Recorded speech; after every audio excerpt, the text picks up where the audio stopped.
انہوں نے فرمایا من یحرم الرفق فقد حرم الخیر کلہ، جو شخص دل کی نرمی سے محروم ہو گیا وہ کل کے کل خیر سے محروم ہو گیا۔ پھر تم چاہے مفسر ہو، محدث ہو، نیک نہیں ہو، تم عابد ہو سکتے ہو، زاہد ہو سکتے ہو، تم مفسر ہو سکتے ہو، محدث نیک نہیں ہو۔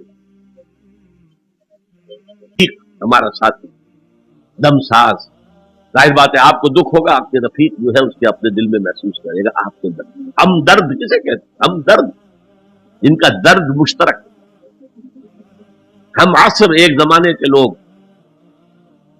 ہم جماعت ایک جماعت میں پڑھنے والے، ہم درد، خنجر چلے کسی پہ تڑپتے ہیں ہم امیر، سارے جہاں کا درد ہماری درد میں۔ اگر یہ رشق نہیں ہے، اگر یہ ہمدردی نہیں ہے، اگر کسی کو دکھ میں دیکھ کر آپ تڑپ نہیں اٹھتے، اگر اس کی مدد کرنے پر قادر ہو اور نہیں کرتے تو کل خیر سے محروم۔ پڑھے جاؤ نمازیں اور تہجدیں۔ اس پر جو آخری آیت قرآن کی ہے، لن تنالوا البر حتى تنفقوا مما تحبون، اس سے زیادہ کیٹیگوریکل سٹیٹمنٹ اور کیا چاہیے؟ لن کے ساتھ جو نفی ہوتی ہے فعل مضارع میں، انتہائی مؤکد، ہرگز نہیں پہنچ سکتے نیکی کے مقام کو جب تک کہ خرچ نہ کرو ان میں سے جو چیزیں تمہیں پسند ہیں۔ قمیض پھٹ گئی ہے، بوسیدہ دے دو کسی کو، یہ نہیں ہے خیرات صدقات، بلکہ جو تمہیں محبوب ہو۔ لن تنالوا البر، بر کے مقام تک نہیں پہنچ سکتے۔ پھر میں کہہ رہا ہوں عابد ہو سکتے ہو، زاہد ہو سکتے ہو، علم کا معاملہ ہے، محدث ہو سکتے ہو، مفسر ہو سکتے ہو، فقیہ ہو سکتے ہو، مفتی ہو سکتے ہو، سب کچھ ہو سکتے ہو، قرآن مجید کی روح سے نیک نہیں کہلا سکتے۔ وآت المال علی حبہ، اب اس میں جو ترتیب میں نے کہا تھی، الاقرب فالاقرب، الاقرب فالاقرب، سب سے پہلے ذوی القربہ، اور اس میں اکثر و بیشتر ہم سے کوتاہی،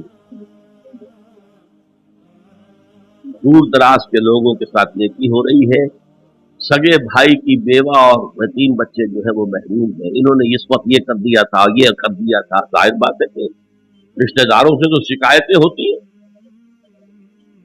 یہ تو ہمیشہ ہمارے مخالف رہے جی، ان کی ہم کیسے مدد کریں؟ اگر تو اللہ کے لیے دینا ہے تو پہلا حق ان کا، من اعطى للہ وابغض للہ واعطى للہ ومنع للہ، اللہ کے لیے دیا ہے اگر تو اپنے اس نفس کے جو انتقام کا جذبہ ہے اس کو کچلو، اور جس کا سب سے پہلا حق ہے اس کو پہنچاؤ، حق بحقدار رسید، ذوی القربى والیتامى،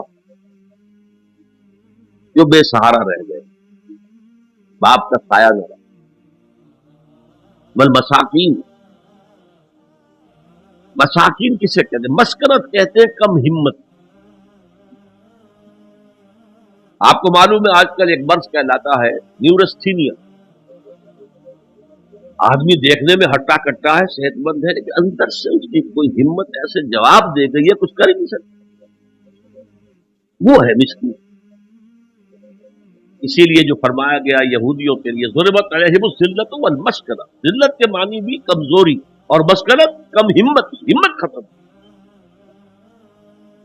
تو جو اپنے پاؤں پر نہیں کھڑا رہ سکتا اس وجہ سے کہ اس میں وہ ہمت کم ہو گئی، وہ بھی مستحق۔ وابن السبیل، اور مسافر، پرانے زمانے میں آپ کو معلوم ہے نہ سرائیں تھیں، نہ کچھ اور تھا، نہ ہوٹل تھے، پھر اگر کہیں راستے میں چوری ہو گئی، ڈاکہ پڑ گیا تو آدمی جو ہے گھر میں خود ہے، کفیل ہے، اچھا ہے، اس وقت کی حالت ایسی ہو گئی۔ ہمارے ہاں بیگرز نے اسی کو ایک بہت بڑا بہانہ بنایا ہوا، جی میں آیا تھا وہاں سے اور یہاں سے اور میری جیب کٹ گئی، سب کچھ چلا گیا، اب مجھے واپس جانے کے لیے کرایہ چاہیے۔ اکثر و بیشتر جھوٹے کیسز ہوتے ہیں۔ اگر آپ کسی کو پکڑ لیں اور ساتھ لے کر کہیں تحقیق کراؤ تو وہ بھاگ جائے گا، پھر نہیں آئے گا اس وقت۔ لیکن یہ کہ ابن السبیل یہ بھی ایک عطا ہے۔ وسائلین، یہ ذرا تفصیل طلب معاملہ۔ اسلام کی تعلیم بڑی متوازن ہے، ایک طرف سوال کی مذمت ہے،